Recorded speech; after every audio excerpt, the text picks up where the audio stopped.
Hello, good afternoon. Good afternoon. I'm Jeffrey Blair. I'll be your moderator for today, straight out of St. Louis. I'd like to say hello to everyone as individuals start to join. Just want to say welcome. Thank you for being a part of our discussion today, especially during our Freedom Month, August as Freedom Month. And we're thankful for this platform so that we can talk about some really important topics that affect us. So welcome as you guys come in. Welcome. Thank you for joining us again. And don't forget, please, we want to make sure you guys comment, share, and also, subscribe. Remember the 400 and the work that they're doing, like this and other events that are happening, all throughout the year, but in particular in this month of August, Freedom Month. So the topic for this topic is paying it forward, voting and activism. So we're going to delve into discussion about the impact of voting, activism, talk with some community leaders from all over the globe that will sort of explore this intersection between voting, activism, civil participation.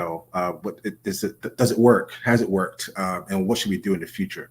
Going forward. So I'm going to bring on some of the panelists that I have here that will be talking and participating in this. And as you guys jump in, so again, thank you guys all for being here. Welcome, all of you guys. All right, so I'm going to start with no particular order, but I'll just bring in them as discussed.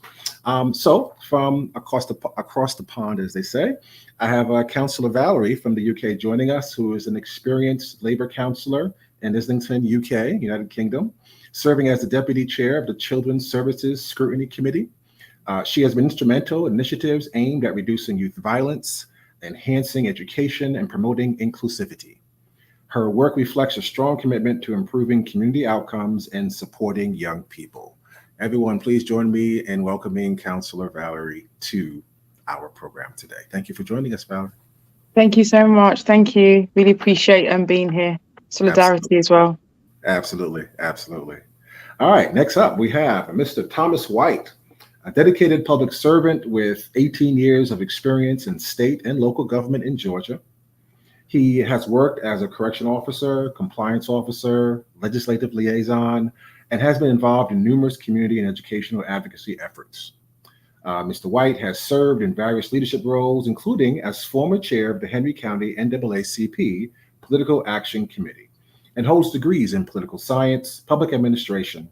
He is also an active community advocate, speaker, and author. Thank you, Mr. White, for joining us, and please help me welcome Mr. White to the program as well. Thank you so much. I'm really happy to be here. Absolutely. Also, we have Dr. Michael Hines. He is a founding member of the Israelite Nation Worldwide Ministries, where he explores the intersection of truth and freedom through his Israelite heritage. He believes that genuine freedom is rare and critiques the relevant spiritual misalignment and disobedience to God's covenant as a major issue. Mr. Hines promotes the Israelite solution as a path to uncovering hidden potential and addressing spiritual challenges. Thank you, Elder Michael Hines, for being a part of this program. Welcome. Thank you for having me. This is quite an honor. My focus, as you said, is on education. I think that it is a magnificent tool for future development. And I think, especially when it comes to voting, we have to lay that path, but we have to lay it based on a good understanding of our past. Okay, very good. Thank you. Well, please, everyone, please welcome our panelists that are here so far. We have one more person that would be joining, hopefully. I think they have technical issues, but if we can iron that out, he'll be joining us, and I'll introduce him then. But until then, we can definitely get started. Again, our topic is voting and activism, paying it forward. So we want to not just talk about the current condition, but do a little reflection on the past, as well as, looking forward to the future as well. So I just a little bit. So I know we are, which is great. Hats off to Remember 400 for really having this platform, to allowing us to speak, whether we're in Canada, St. Louis, we're in Atlanta, we're in the UK. I think it's very, very instrumental, because our challenges we have, let's say in our own backyard, sometimes we can get really focused, which is good. You need that type of effort to really make change. But sometimes we got to step back and see, wow, this is part of a larger issue and maybe a larger solution. So I think it's important for us to have this. So again, I just want to get hats off everyone for 100 and all those that are participating in this program as well, and as this fabulous organization. So I want to start with the U.S., if I may, and I know the UK, I know Canada has, slightly different history when it comes to voting and disenfranchisement and so on and so forth. But I want to start in the U.S., then we can kind of branch out and see the similarities as well, just to give some context. So, African Americans enslaved here in the Americas, of course, less than human, 3/5, at least when it comes to voting, that's another story. But we'll just start with the Civil War. The South succeeds from the nation. The Civil War brings it all back together. And then we have a period of Reconstruction.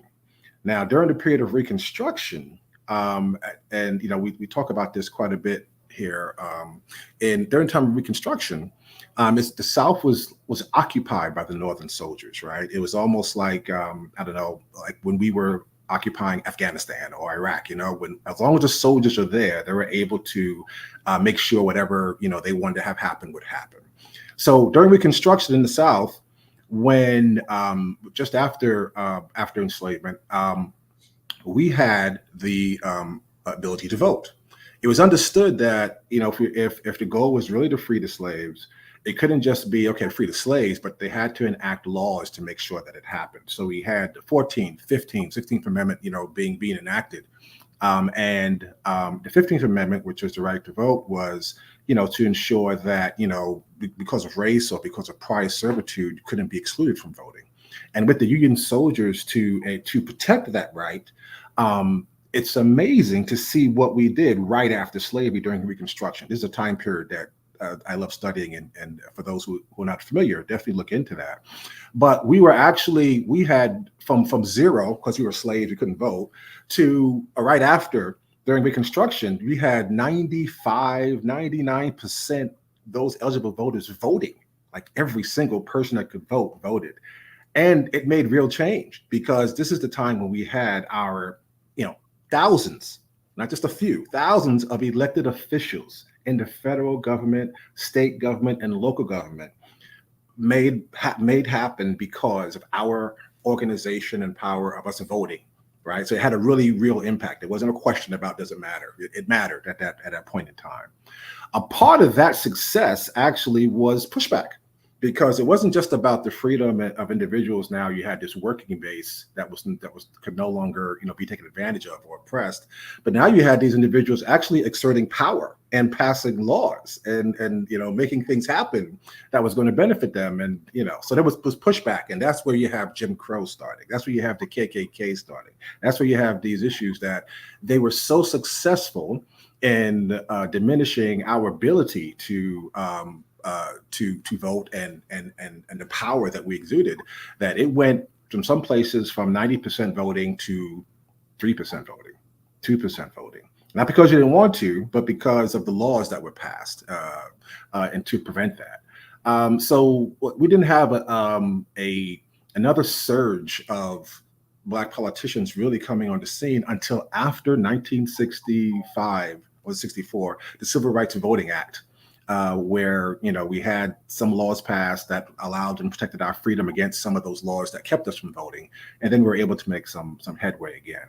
So I just put in some context there to kind of see the trajectory of us going and fighting for our freedom, and actually seeing some impact from a lot of those items, a lot of those things that happen. I'm gonna put in a little bit more, and then I'll open it up to the panel. So along with that, also as far as not just voting, but also engagement, civil rights, active participation. One of the stories that I think don't get talked about enough is the Montgomery bus boycotts. And or that kind of, what some would say, kicked off the civil rights movement in a way, but it was a great success, right? This is a situation where we had individuals, Black people in Montgomery, who made a stand against the economic power and political power of the city of Montgomery. And what they did is they did it not with the voting per se, but they did it with their actions, right? With their money, right? They decided if they're going to make me sit on the back of the bus and not respect me as a consumer, as a customer, then I'm not going to utilize your service at all. And so they organized together. Of course, they relied on the bus system to get to work and to do what they have to get to school, but they organized ways around it so they would not utilize the bus system. And they were successful. They didn't do it just for a day or for a week.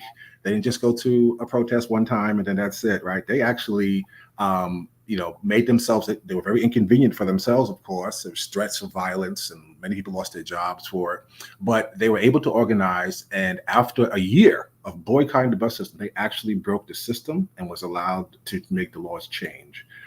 I bring those historical pieces up just to give an example of the impact that voting has had in the past and our trajectory here in this nation, talk about America, but also the impact even of our organization to effect change by participating and making it and ensuring that even though they maybe have more political power, even they may have more money and own all the systems, that there still was a way that we've seen some of our forefathers organize and facilitate change to make sure things did move in a direction that would benefit them. So let me just stop there a second, as I just want to give some of that, broad historical context to the panel. What do you guys think about what I've said so far concerning these two pieces, voting and activism? Anybody, we can open it up. So I'm glad that you mentioned that. I am from a family that right after the Civil War, 1866, they came up with this idea of the lost cause mentality, where they would reframe how the South and the Confederacy was. They tried to turn it into this valiant, heroic effort to wage against what they called the War of Northern Aggression. I was raised in a family that actually used the term War of Northern Aggression. I came home talking about the Civil War, and they said, no, it wasn't the Civil War. It was the War of Northern Aggression. Mm-hmm. It wasn't until years later that I found out that I had a cousin and a great uncle who were actually living at the time. Only one's living now, but were both Grand Dragons in the KKK. I wasn't even aware the KKK still existed. Yet there I was being raised in a family like this, and it affected how I viewed everything. So me, now that I am obviously a progressive, looking back on it, I see how ingrained it was. And it's ingrained in that throughout the South, especially the white South. This idea that we have to maintain superiority. Henry Grady said it. We're going to adapt this new South. We're going to try to go more industrial, try to make these relations with the North, but we have to maintain our supremacy. And I'm paraphrasing Henry Grady when he said that. And it became so ingrained in the mindset of not just white people, but also the culture, the laws, the society that was built around it.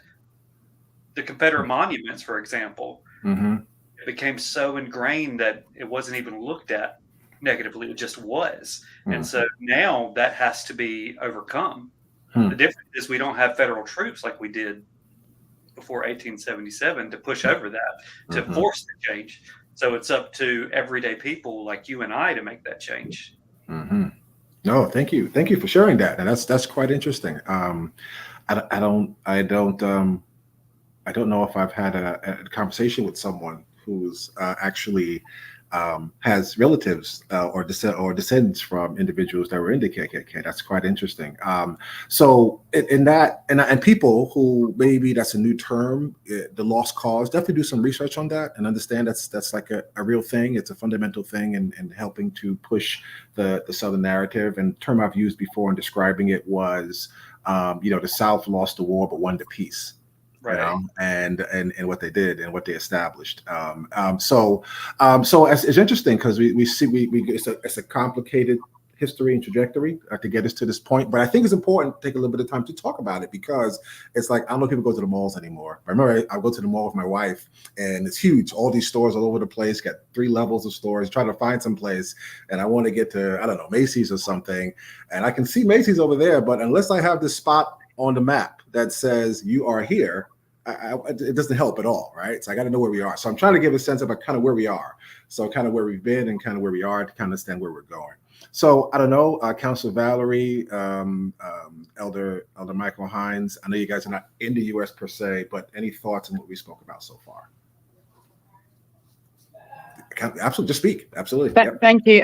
I was just going to touch on, because we had a general election here in England, and what was interesting was that we had about 60% of the electoral that turned out to vote, and we don't have compulsory voting here. We don't have any incentives for people to want to vote.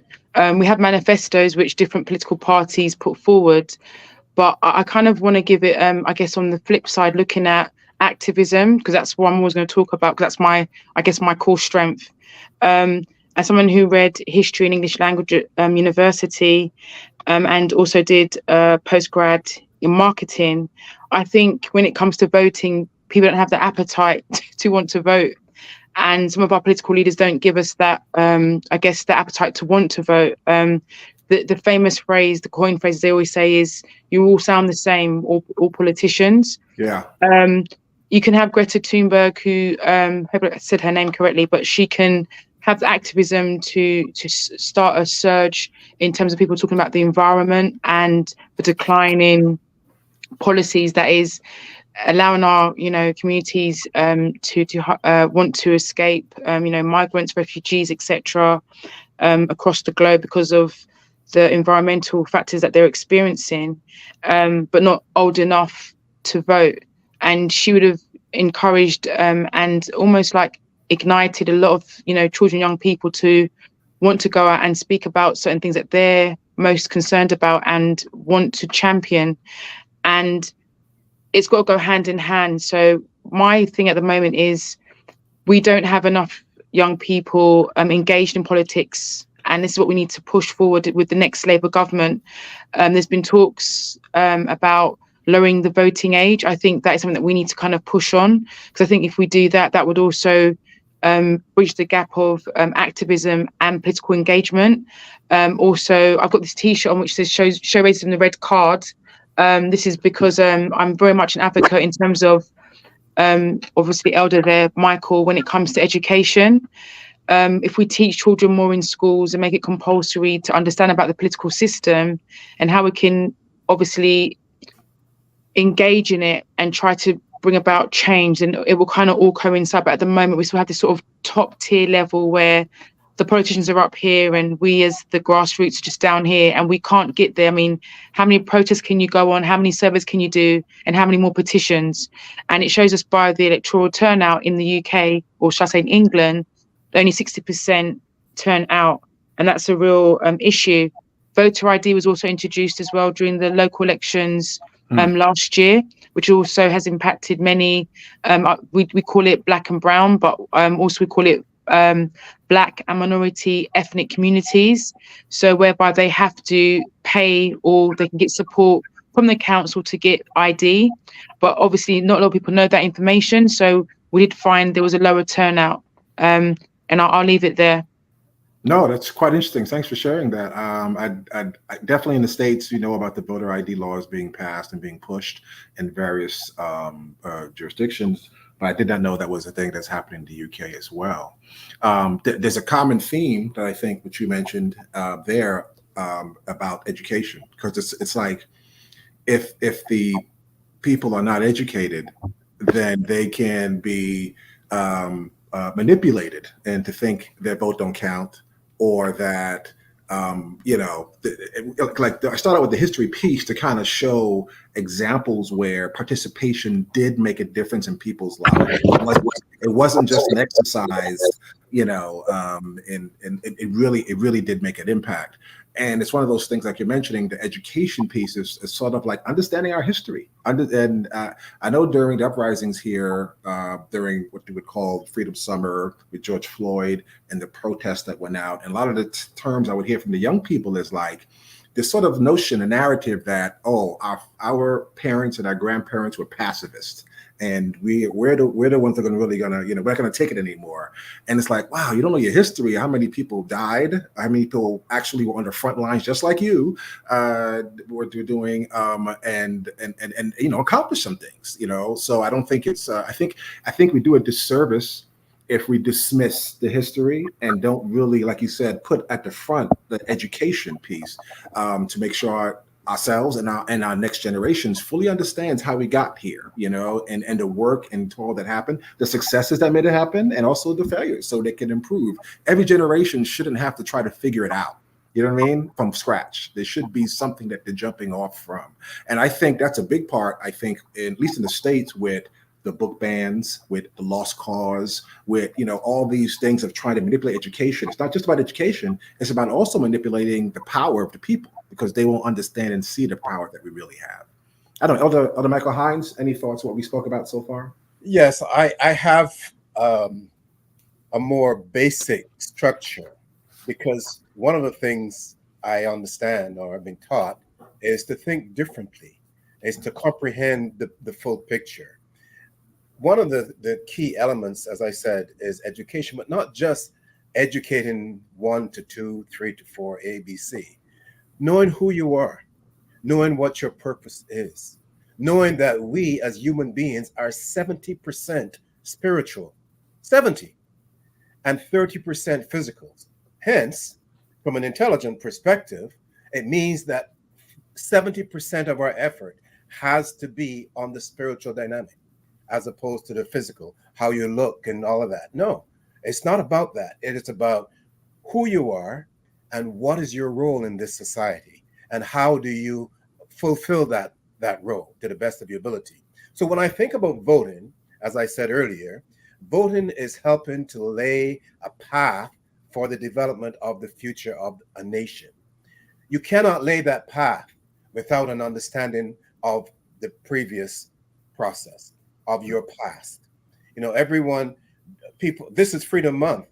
To me, this is one of the greatest months of the year.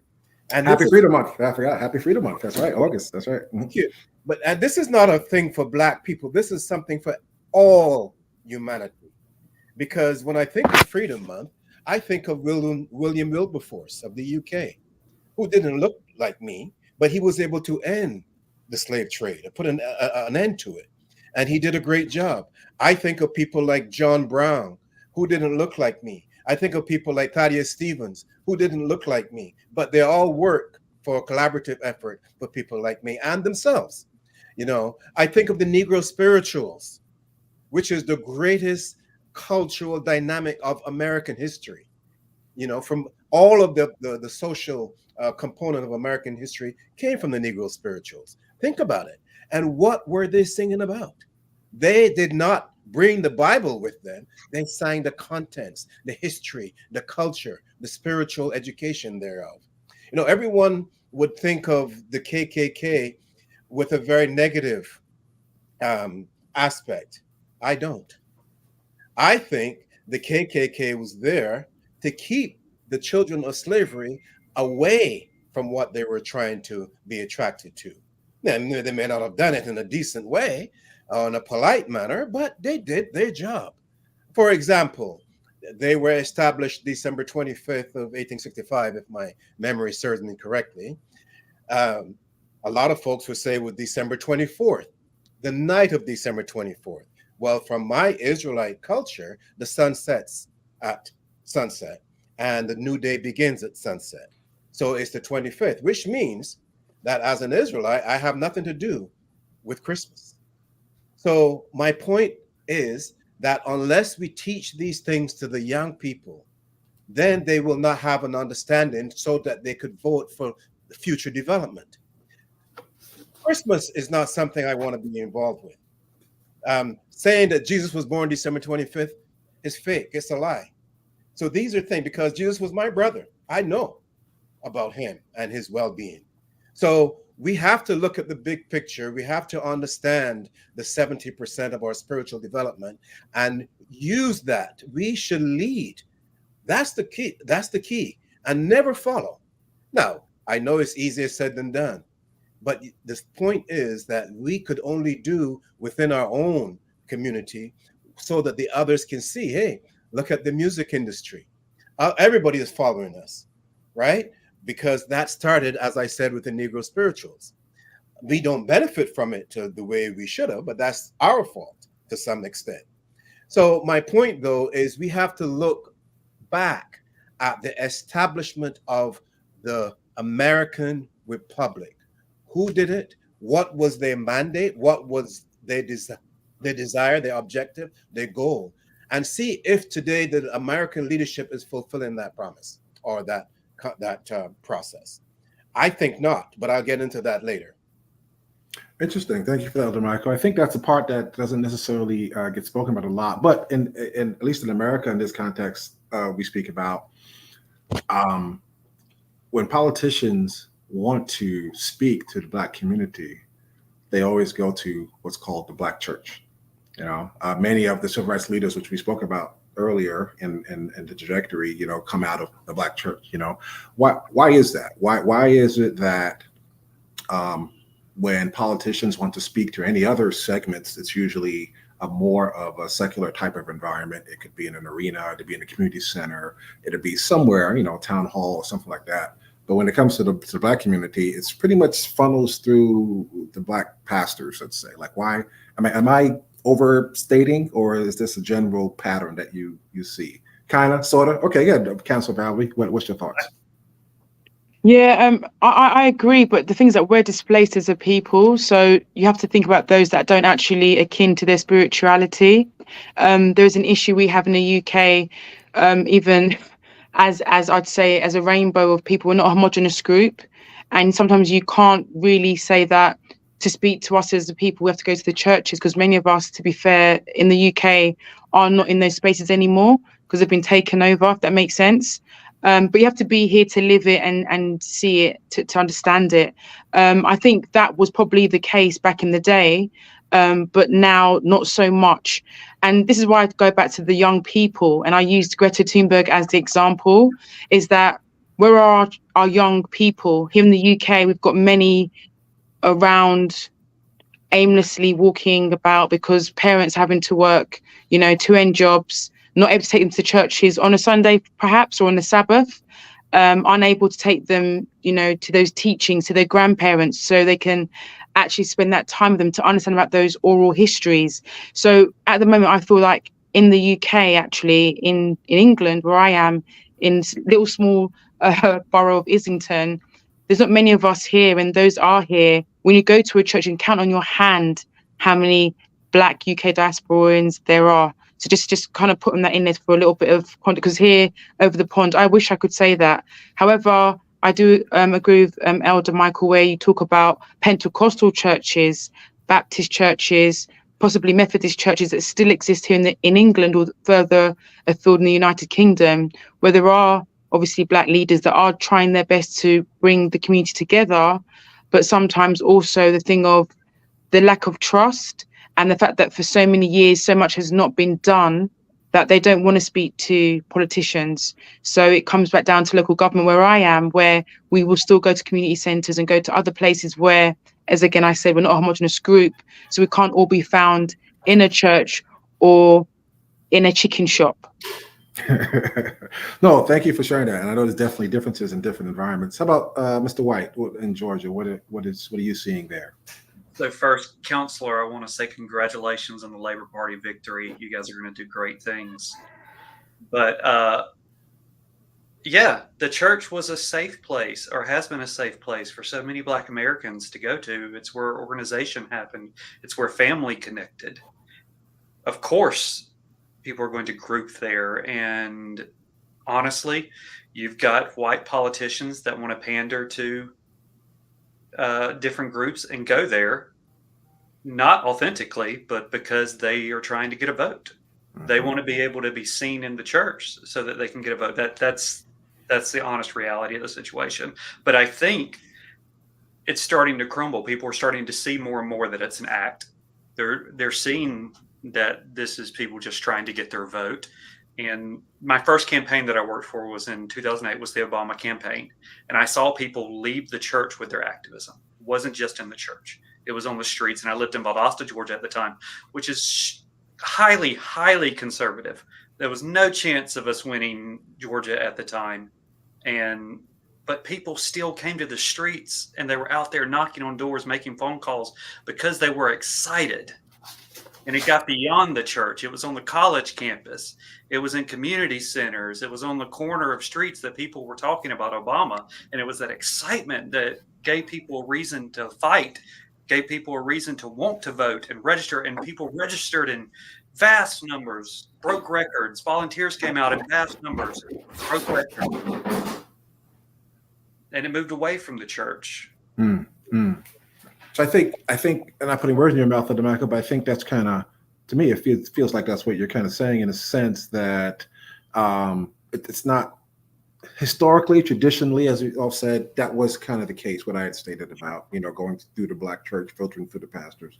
But now we have a different generation that have come up that's like ups and downs of the past, one thing. But there's a generation come up that's like, they see the fallacy, they see the double speak, they see the two choices, not really a choice type of thing, and so they kind of get disheartened.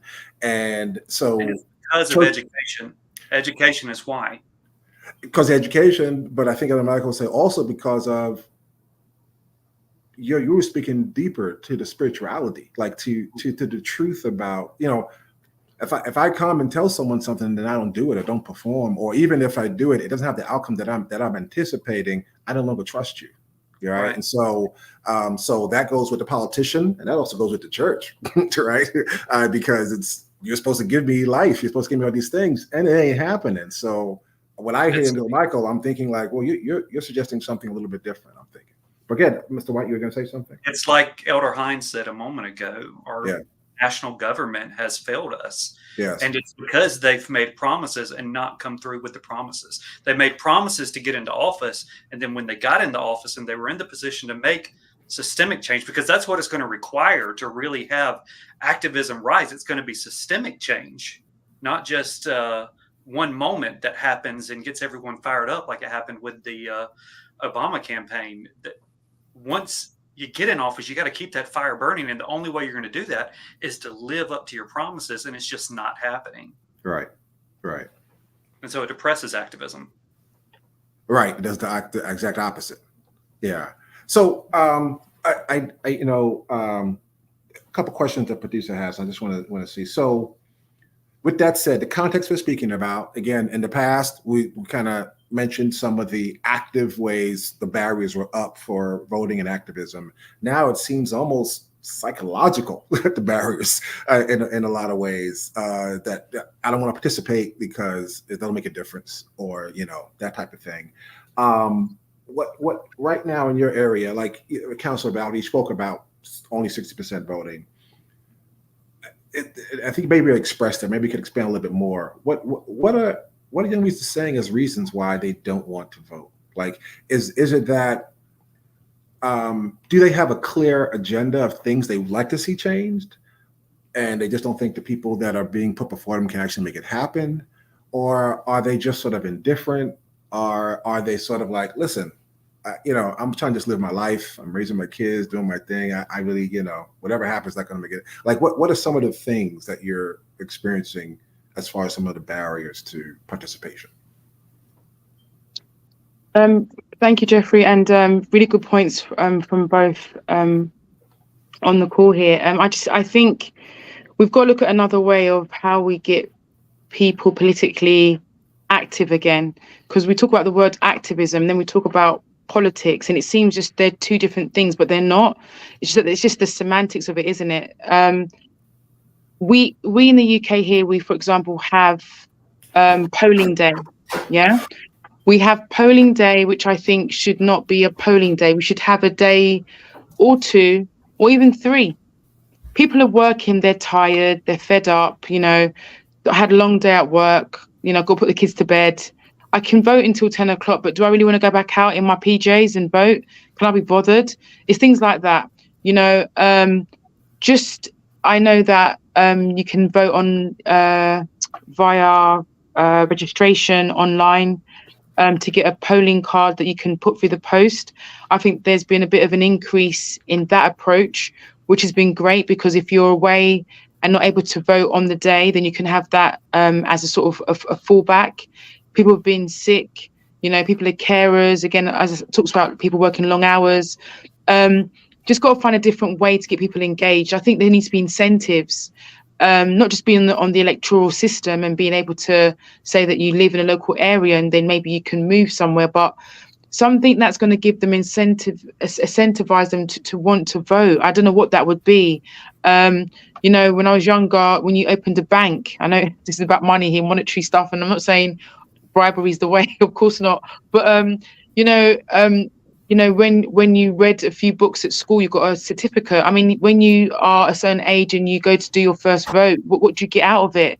I mean, does your local politician do a meet and greet? I mean, how accessible are they to you in real terms? I feel there is still this thing of, I can't access my local councillor. I've never seen them since I voted for them.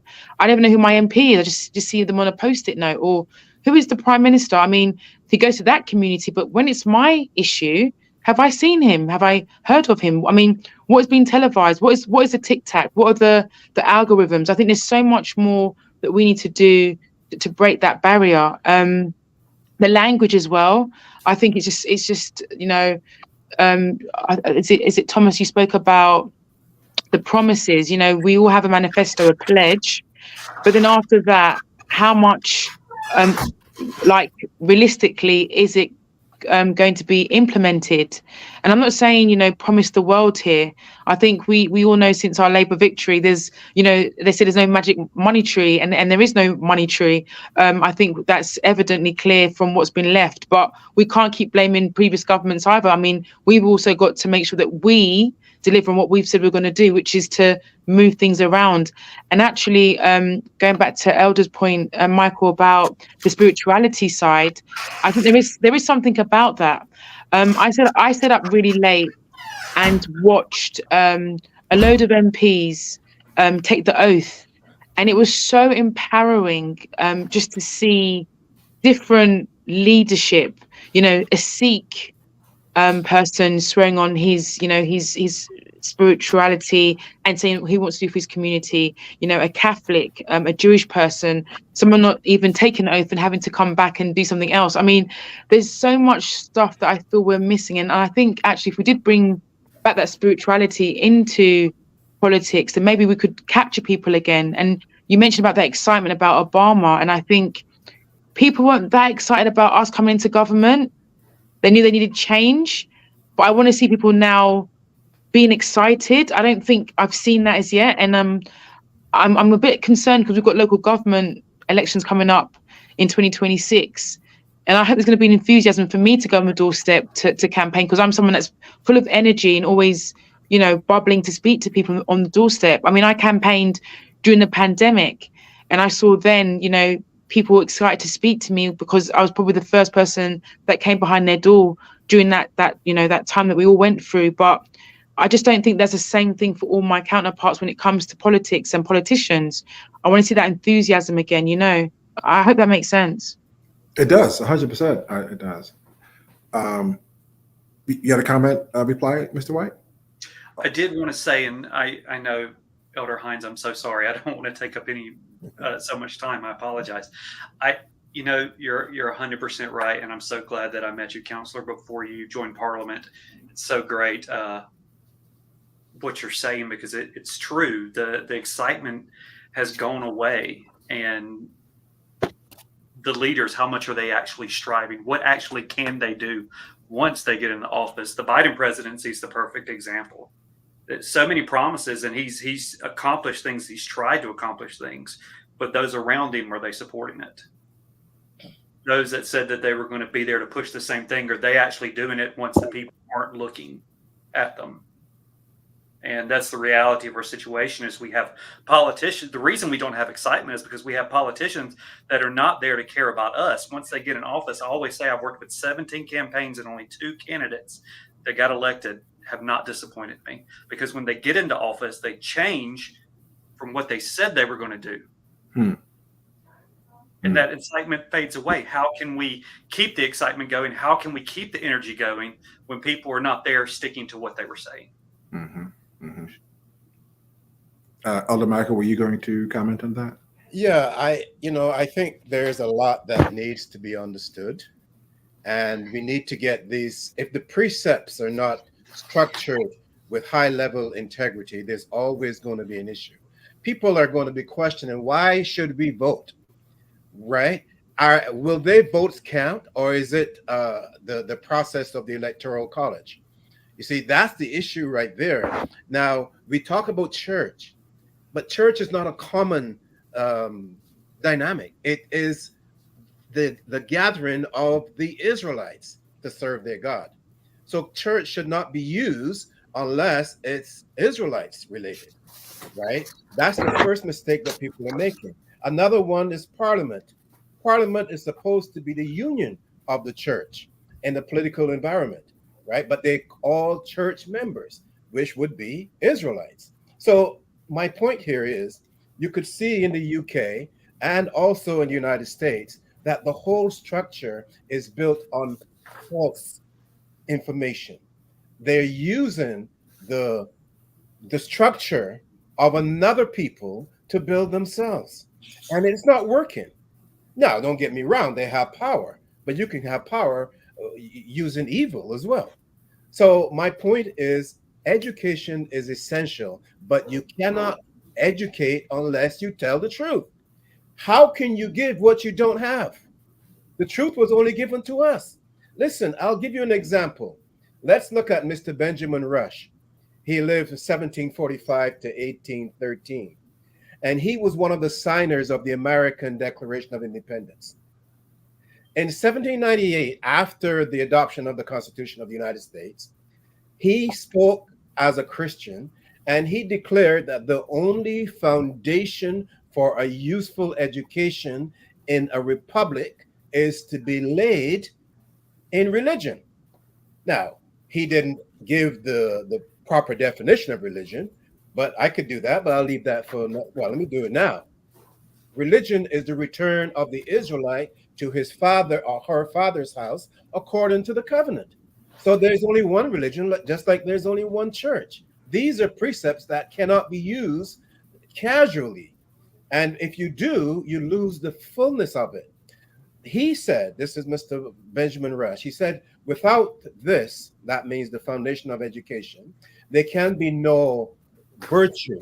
And without virtue, there can be no liberty. And liberty is the object and life of all republics. The religion he recommended was the religion of Jesus Christ, which is our Israelite religion. My point is that they came from the United Kingdom. They settled at Virginia, and Virginia was all the United States at that time. There was no United States until 1776, right? And they came because they wanted freedom.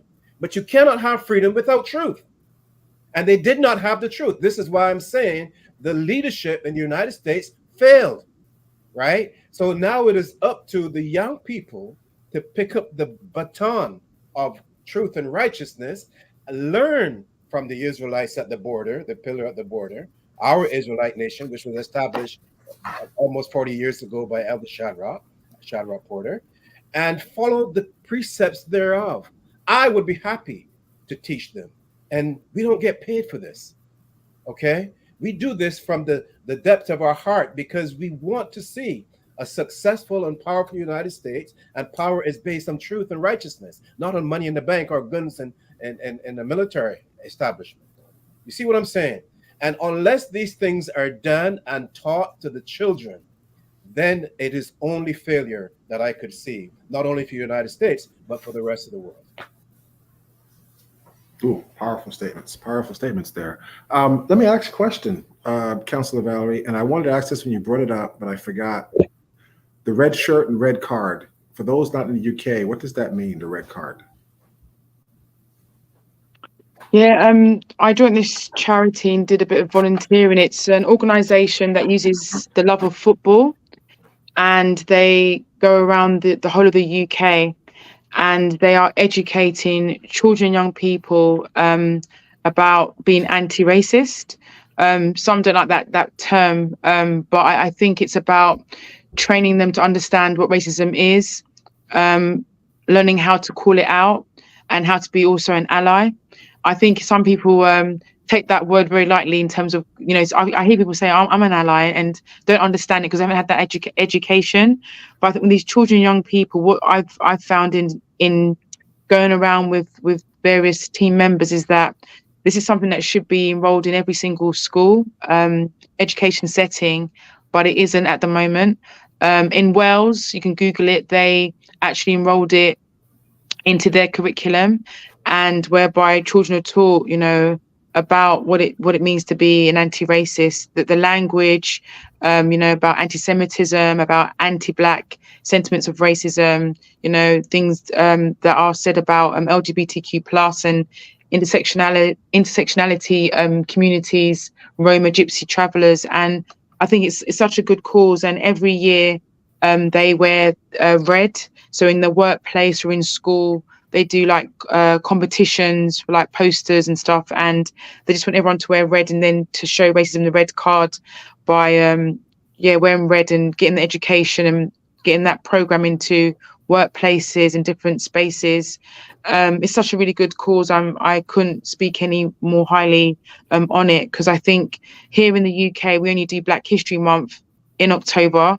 I know you guys do it in February, and as today's Freedom Month, I think freedom should be every day, 365 approach, right? But here in the UK, we're only about 4.3% of us being Black, African and Caribbean and dual Black heritage. We don't often see ourselves in books or on TV or even in the House of Commons. Sometimes there's only a few of us, and we're yet to even. I know we've got a new Prime Minister. I'm very excited about Sir Keir Starmer, but some of us do hope that we'll see a Black Prime Minister one day, because we saw in America President Obama. And I think for us, looking across the pond, that was something that really galvanized a lot of us, and we were just in so much hope. And now with Kamala, even though her identity is now being questioned by Donald Trump about her being mixed heritage and not being Black, it's bonkers. But we're really excited for her as well, and actually being a female to take the stage would be amazing. So Show Racism the Red Card is about, it's in every workplace, everywhere we go. We've had the recent riots, and I think education is so key. And these little organisations that don't get any funding, mind you, they need a lot of funding. It's really important to champion them. So that's why I was wearing the T-shirt. Thanks for asking. No, absolutely. No. I didn't want to let that go by. I also want to go back to Michael, what he was saying earlier about this. We talk about education as a key to activism, a key to participation, right? Individuals that, and if I'm paraphrasing on Michael saying, well, if we're going to educate, we got to educate the truth. We can't just flip it, and propagandize, right? If we really want to have change, if we want to keep doing the same thing, whoever's in power gets all the money, and then just keep it going, keep it rolling down the thing, then that's one thing. But if we want to do that, if you want to really have a real change, that's what I'm hearing from Michael, I'm paraphrasing, and you want to look on the spiritual level, you want to really get to the truth of the matter. And we got to kind of start from the beginning, understand, right? To identify the lie. I know, I remember when you talk about the Obama administration, while he was the activist, as he started out, and it was successful in his trajectory to, get to the highest office. Then when he got into office, it was a totally different story. Like the skill set to get you there, the skill set of an activist to be able to kind of like point the finger and say, that's wrong, that's wrong, that's wrong, that's wrong. That's one thing, galvanizing people. But then when you're sitting in the seat and have to actually make decisions and have to actually, that's another thing. And I remember, one of the interviews talking about it's a total different skill set, totally different thing that you need to do to make it happen. And I think, as you're saying, the excitement you have to continue with. And I think a part of the word that I heard from some of the comments was, accountability, right? Holding individuals accountability. So how do we hold, I guess even ourselves, enforcing that accountability. Like if we really want to have change, if we really want to focus on the truth and helping our young people, because they can see through the lie, and even holding our elected officials accountable. How do we do that? How do we move forward to make sure this next generation, this next crop doesn't fall prey and victim to the ills of the past cycling of the lie over and over again? How do we do that? I think it's very difficult to do under the circumstances. In order to do that, we have to change the structure.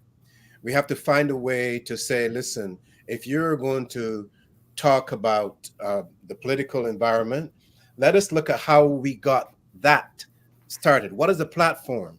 Who helped to build the United States into a powerful and wealthy nation? Let's address that issue and let us see exactly what we can learn from that scenario. We talk about race. You know, there was no race until the 15th century.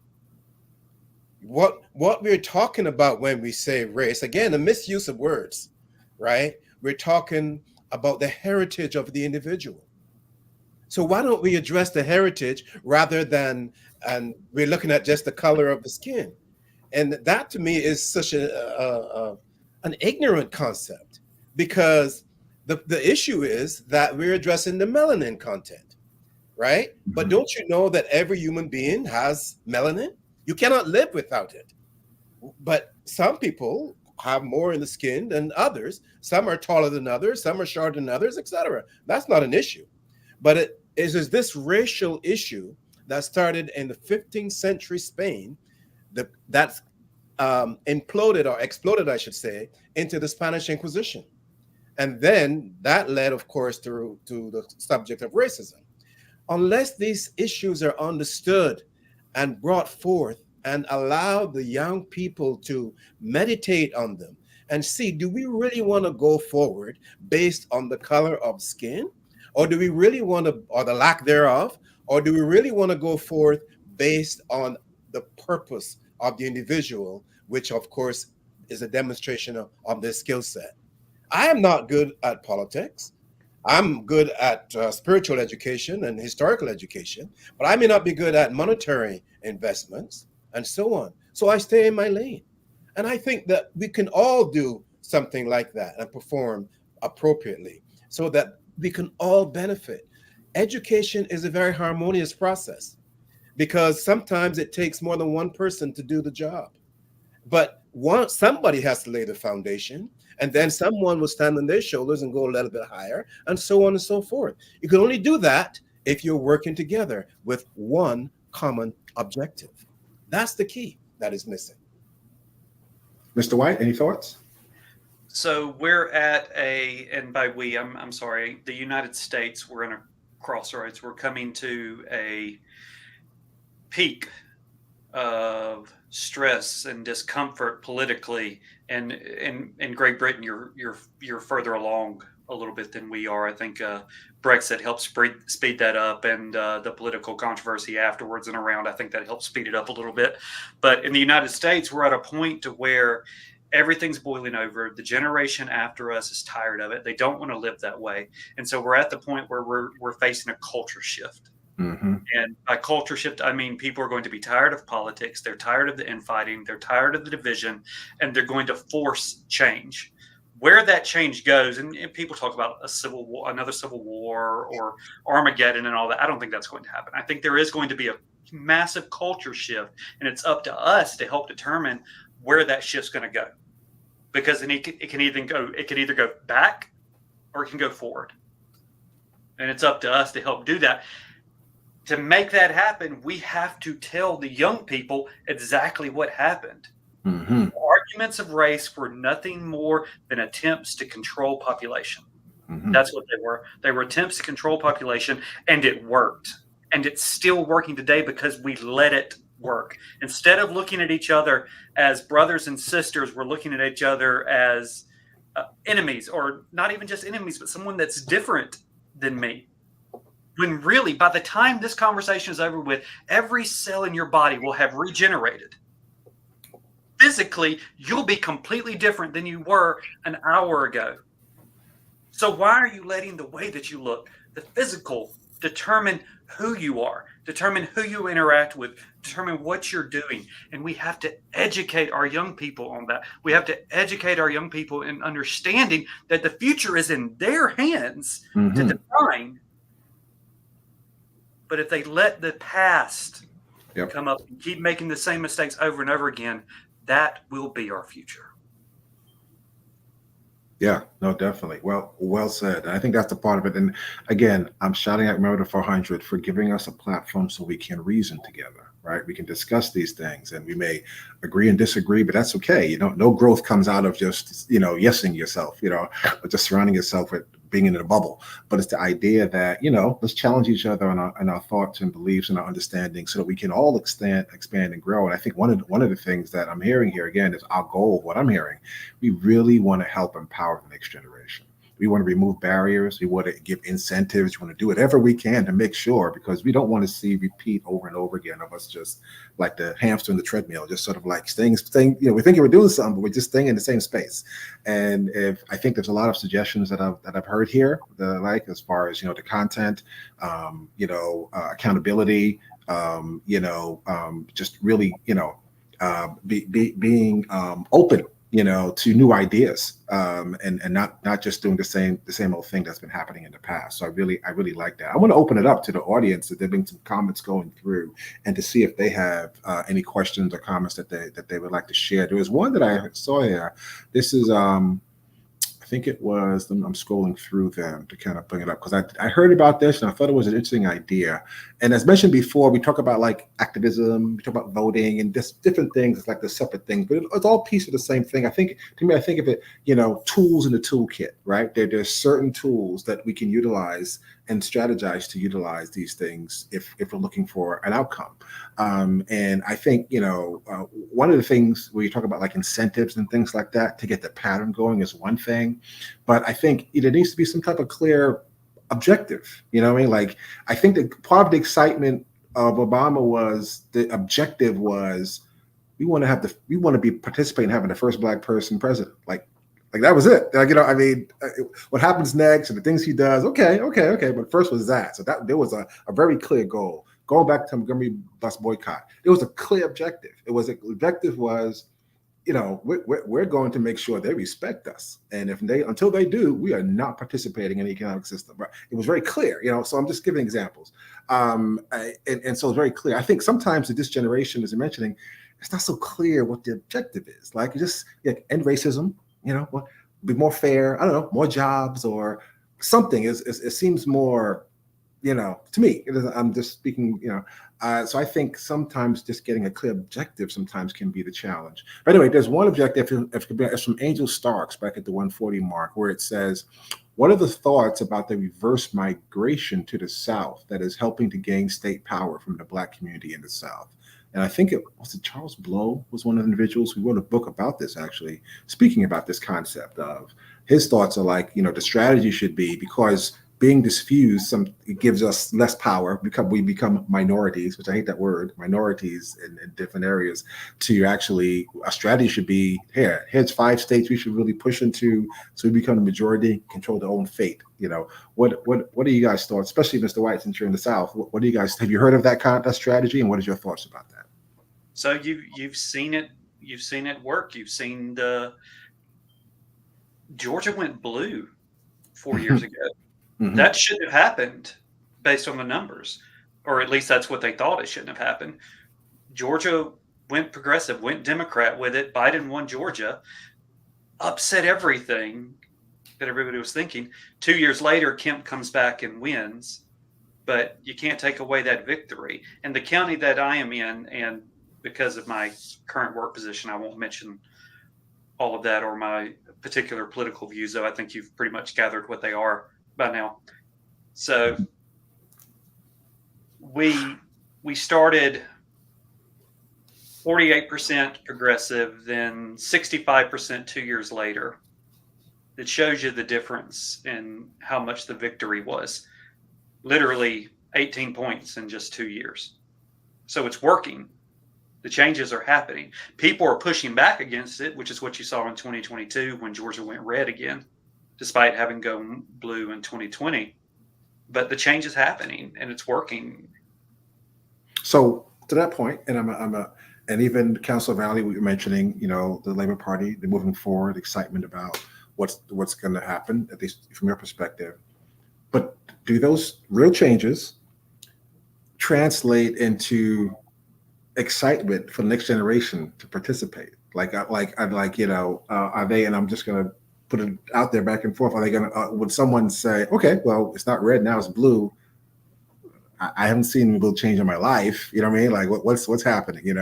Is there enough? Is that enough change to get people excited? I guess so. I'm just throwing it out there. This is why I brought up the fact that there's going to be a 2026 local elections in the UK.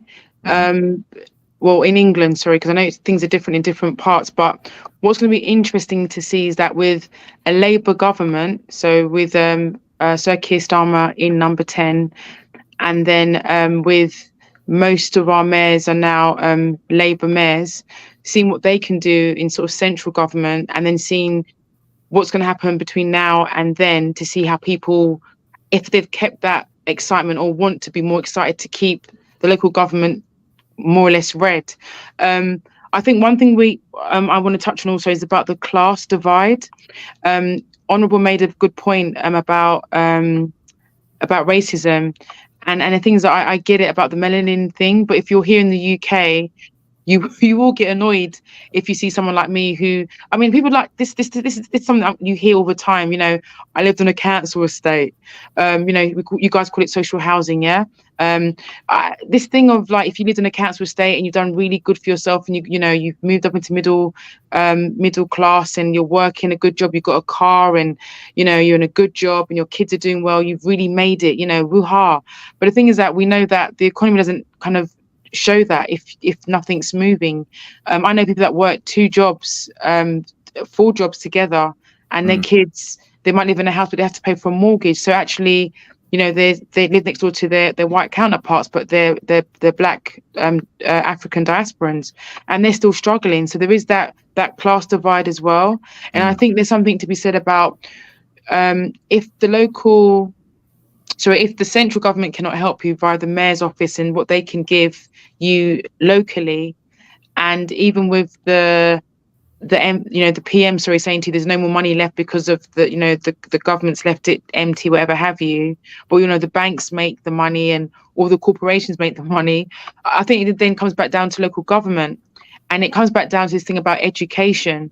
I think if we get the education right, then we'll start to kind of like level off and get the classes that have been like at the bottom not progressing to the space that they need to be in to get those jobs, and to kind of get themselves out of that rut of being working class and struggling all the time. I think something to do with the taxes as well. I think the taxes are very unfair. I don't know how it is in America, but I know that people have to pay for their their healthcare, for example.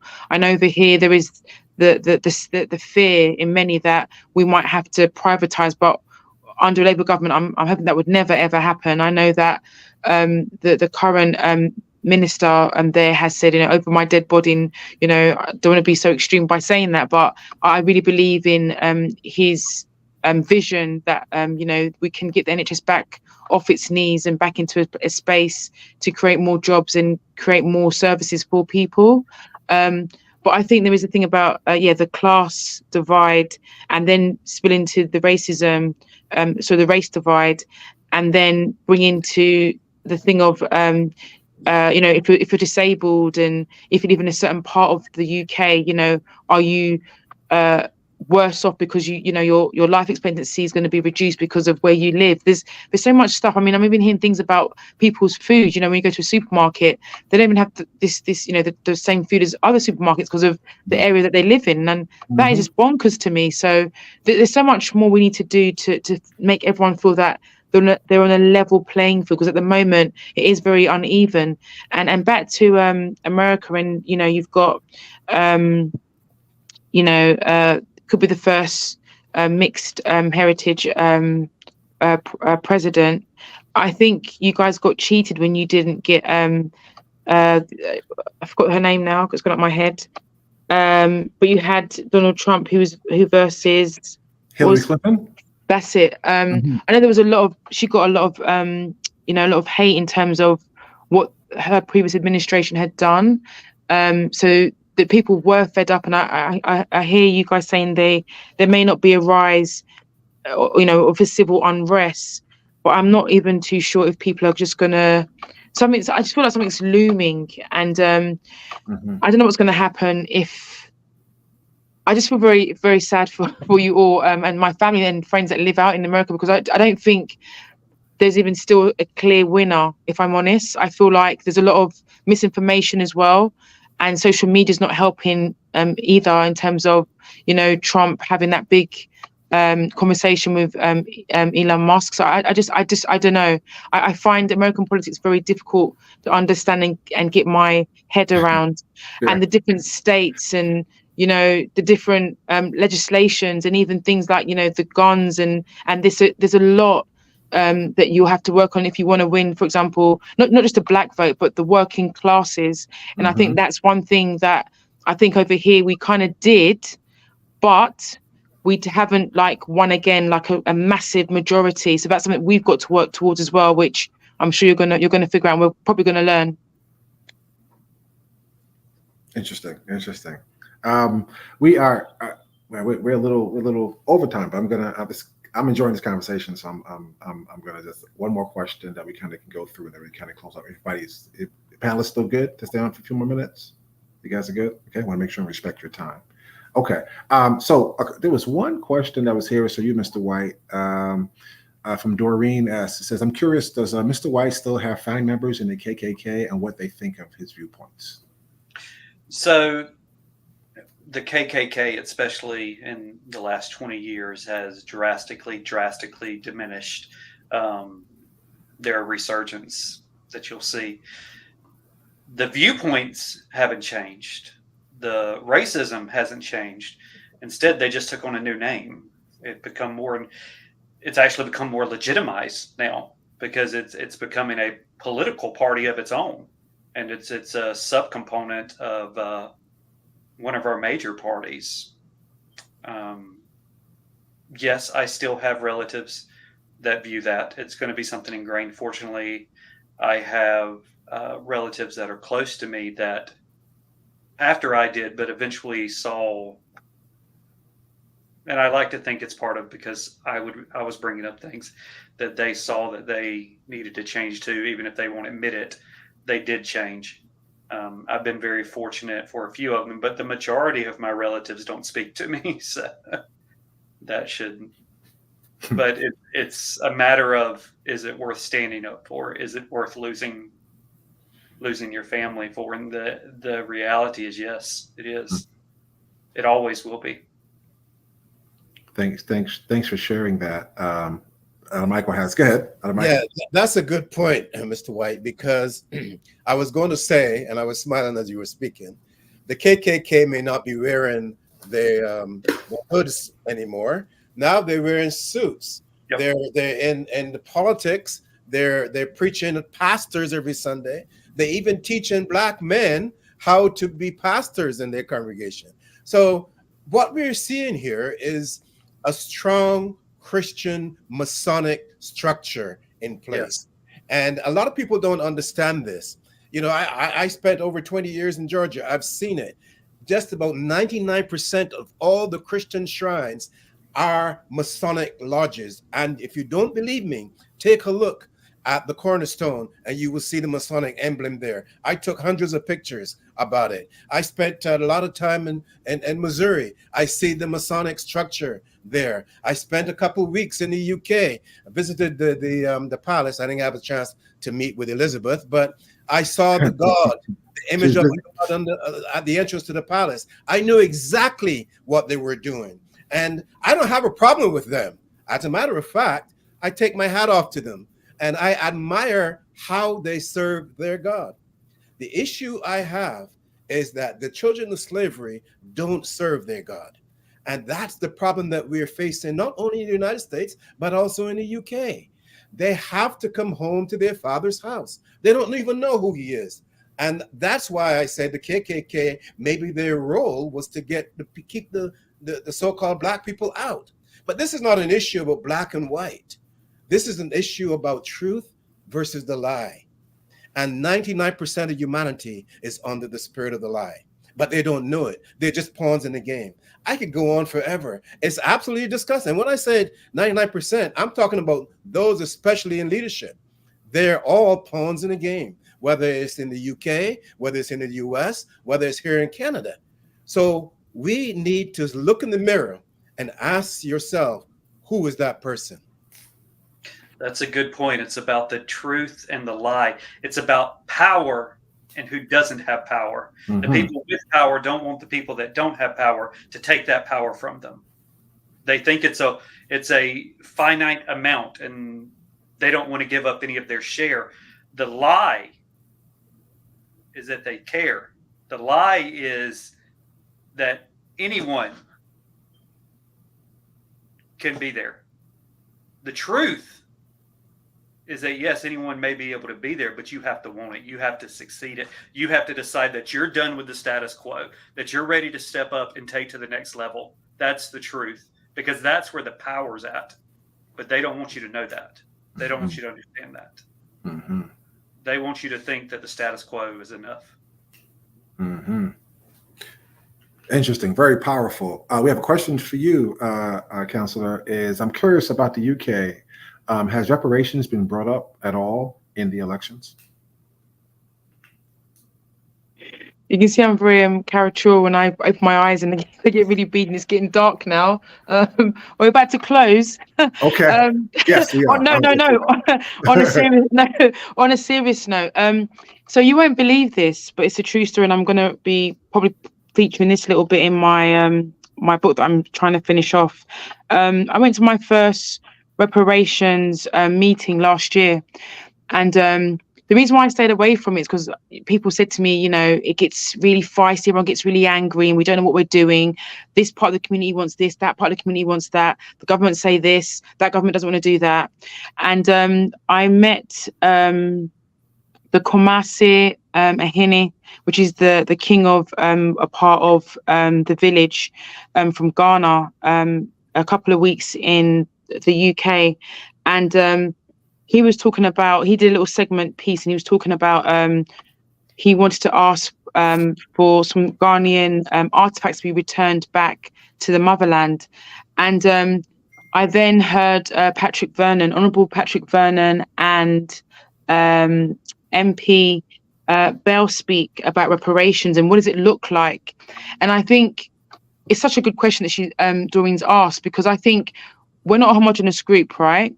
And some see reparations as being, we want all the money back, give us some money back, and, or we want all the land, we want this and that. But actually reparations could be a host of things.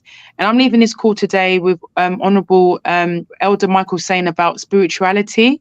And actually, I think some of reparations actually be that we get our counselling back, that we get our churches back, that we get our Black leaders to lead at the forefront and have the trust that looks like us to represent us. I think that'd be a beautiful thing, to have spaces where wherever we are in the world, that we have these spaces that are safe space to talk about things that we want for our people. Because I feel like, again, when it comes to Black History Month, we always talk about being enslaved. I'm sorry, or we always talk about America and these athletes and all this and that. That is not Black History Month to me anymore. It so isn't. I want to talk about reparations, actually, and I want to talk about all those people that through the Windrush came over to the UK, and actually before, because remember, things weren't even documented. I went to the British Library recently, and they're always going about this guy called Sanchez. I'm like, why only him? And I did a bit of more Google search, and I found, oh my God, there's other people that were before him, but he was one that they chose. So even our histories are being taught because they want us to know certain people and not others. So reparations, yes, I'll be joining the hopefully an APPG led by Bell in I think it will start from September onwards. And I'll keep you posted. So if you have social media, maybe follow my posts, and I'll be sharing, because I'm still learning myself and teaching my children and other children, young people that ask me about my culture and heritage. So I think it's really, really, really important. Thank you. No, absolutely, absolutely. Thank you for that, for sharing that. This has been a very great discussion. We got to end, unfortunately. 'Cause I know I don't want you to be in the dark, Councilor Valerie. So we got to end. I just have one final question for the individual. Again, this start out paying it forward. We're talking about voting and activism participation. We touched on a lot of different things. We touched on the lost cause. We touched on, you mentioned the Windbush. So please, individuals, please do your research after this on some of these things. Spirituality and the foundation is necessity. Accountability, all those various things, education, a lot of different concepts that we touched on. Our focus again is we want to empower the next generation. So I'm gonna give everybody 30 seconds, a minute. What is your, we have young people listening to us right now, or listening to this video in the future. They've listened to the whole thing. What should they take away from it? What do you want a young person listening to this video, listening to this discussion and this panel discussion, this international panel, what should they take away from it? Let me give everybody just 30 seconds to a minute, and we can close out like that. We start out with Elder Michael Hines. What are your thoughts? Okay, what I'd like the young people to take away from this is to know or try to inquire, how did we, the children, the descendants of slavery, how did we part the Red Sea and destroyed and defeated the most powerful nation on the planet at the time, ancient Egypt? How did that happen? And we did not even fire one bow and arrow, not one arrow, but yet we defeated the most powerful nation. And the second thing is, how did we, back in the day, under Joshua, stop the sun and made it stand still and destroyed the walls of Jericho? Those are two things that every young person, whether you're black, white, or purple, need to investigate. And if you need help, I'll help you. Thank you. Thank you, Elder Michael Hines. Absolutely. Mr. White, how about yourself? To finish it off, I'll say the same thing that I've said to many other people. It's a phrase that I use over and over again. You are enough. You are enough. And people will look at me and say, what if I don't think you're enough? What if I don't think things are good enough? What if I don't think? That's not what you are enough means. It means that it doesn't matter what car you drive. It doesn't matter what job you have. It doesn't matter the money that you make. It doesn't matter who your friends are or your connections are. You are enough. You are enough to change the world, one person at a time. You are enough to be different. You are enough to succeed. You are enough to achieve something, to grasp something, to take it into your hand and be amazing. All it is a choice. All it is a choice. What choice will you make? What will it be that defines your future? Everyone watching, everyone listening, everyone that'll see it in the future, everybody in the chat, are you making a choice for greatness, or are you choosing to be blind? Mm-hmm.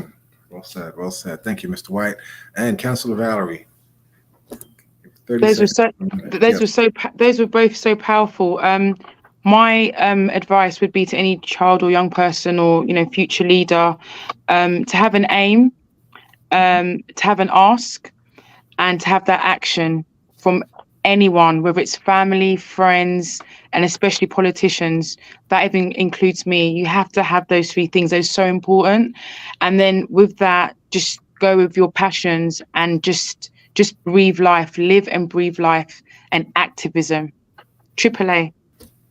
Thank you, Counselor. Thank you, Counselor. Thank you, panelists. Thank you, Remember the 400, for this platform, for us to, again, discuss and to be able to really, hopefully, get some wheels turning, hopefully, get some critical thinking going.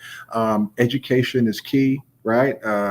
My people suffer for a lack of knowledge. So please don't just take the status quo, but, challenge yourself and go out of your bubble and try to learn and then implement. And I definitely love everyone that was here in putting in their comments and their questions. I think it was a very lively discussion. Thank you very much for allowing me to facilitate this discussion. A lot of things that we touched on.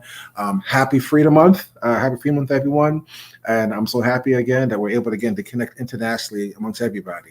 I really am enriched by this. So thank you, everybody, for taking time out. Sorry we went a little bit over, but I think it was a really good, worthy discussion. And I want to make sure it's not just a discussion, but I hope this discussion can ignite some type of action or thought going forward. That's our goal right there. And hopefully that allows us to be then successful. So until next time, again, thank you, panelists. This is Jeffrey Blair, Member 400. Peace and happy Freedom Month.